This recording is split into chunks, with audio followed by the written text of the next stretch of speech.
Believe it or not, this was the largest city in the world going back more than 2,000 years before Christ, when it had an estimated 30,000 people, which in that age was a huge place. After serving as the seat of government to 6 Egyptian dynasties, Memphis had not one but 2 declines. The first following the rise of Thebes and the so-called New Kingdom, after which it was revived by the Persians. The second decline came after the emergence of Alexandria in the 3rd century BC, which supplanted it as a center for both trade and craftspeople. The Romans would later make Alexandria Egypt's most important city. Memphis would fade to second and eventually fade out entirely. Of course, in ancient times, this city sprawled out across what is now the town of Mitrahina, just on the other side of the gates from this archaeological park. This park is directly beside where the main temple, the ruling palace of Egypt, once existed. It is no longer. In fact, earthquakes helped destroy it. So I'll walk over to the inner fence and show you the site of the ancient temple. There's nothing really visible on the other side of the fence in the way of human construction. There's a couple of huts which I suspect represent housing for people hired to stand guard over the grounds in case of potential looters. Visibly, it's overgrown and barren, and yet this site was once the throbbing heart of ancient Egypt.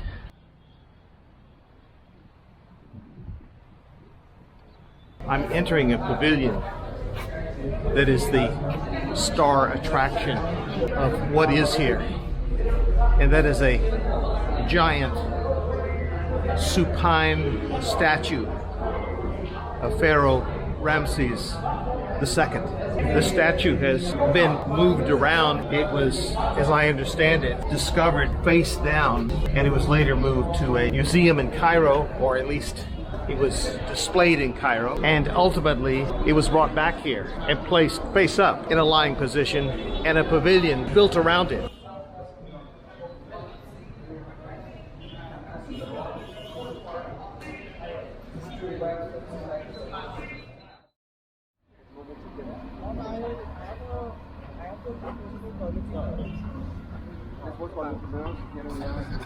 There's nothing here that really resembles even the ruins of a city.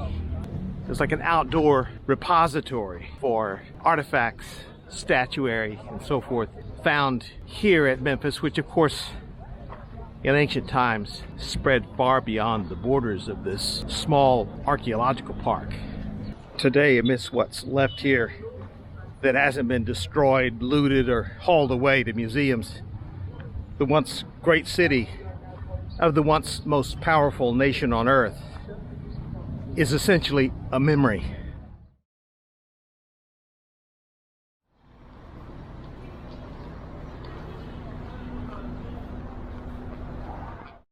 We've got one more Memphis-related stop to make, but not before a late lunch with my guide Hussein, which turned out to be much more than an Egyptian meal on the go.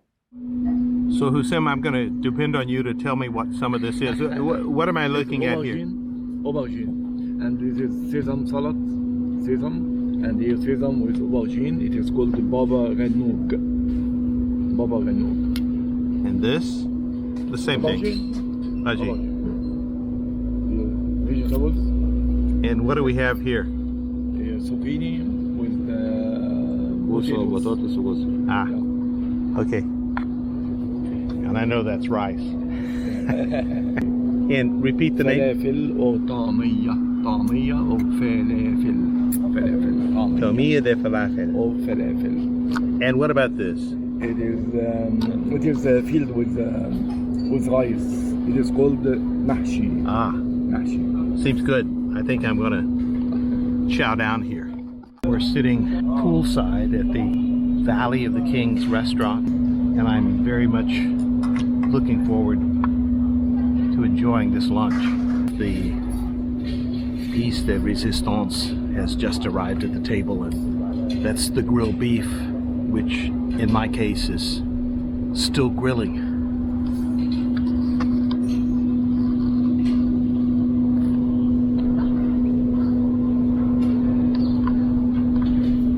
So I think it's time to eat.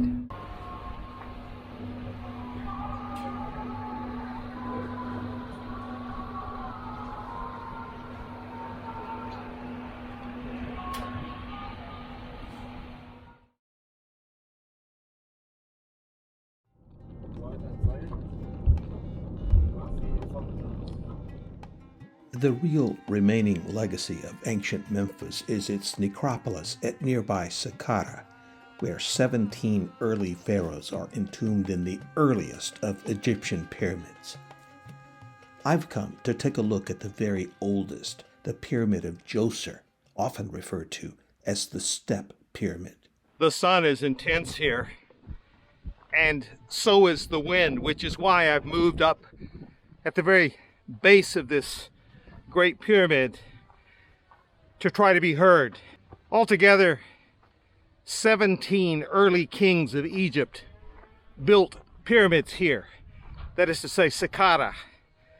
And long after the last of those pharaohs were buried, this place remained important for non-royal burials and cult ceremonies for 3,000 years, well into the Roman times, during the first millennium after Christ. This pyramid is the oldest in Egypt, and the numerous other pyramids near this site are also among the oldest. They're precursors of the fabulous pyramids at Giza. In fact, this particular pyramid, the so-called Step Pyramid, is the prototypical pyramid in all of Egypt. The pyramid of Pharaoh Gjoser of the 3rd dynasty.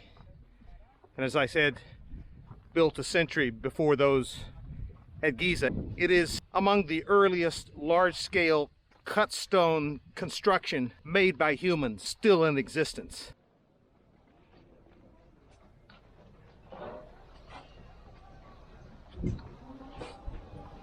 Saqqara is said to contain the oldest complete stone building complex known in history. The south side of the complex provides elevated views of the Step Pyramid on one side and the Giza Plateau on the other, along with solitude among the occasional camel tender.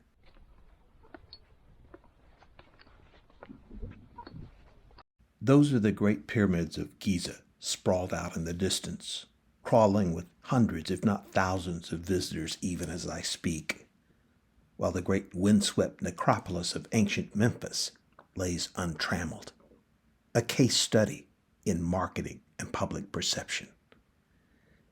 Remember that the ancient Egyptians built more than 100 pyramids.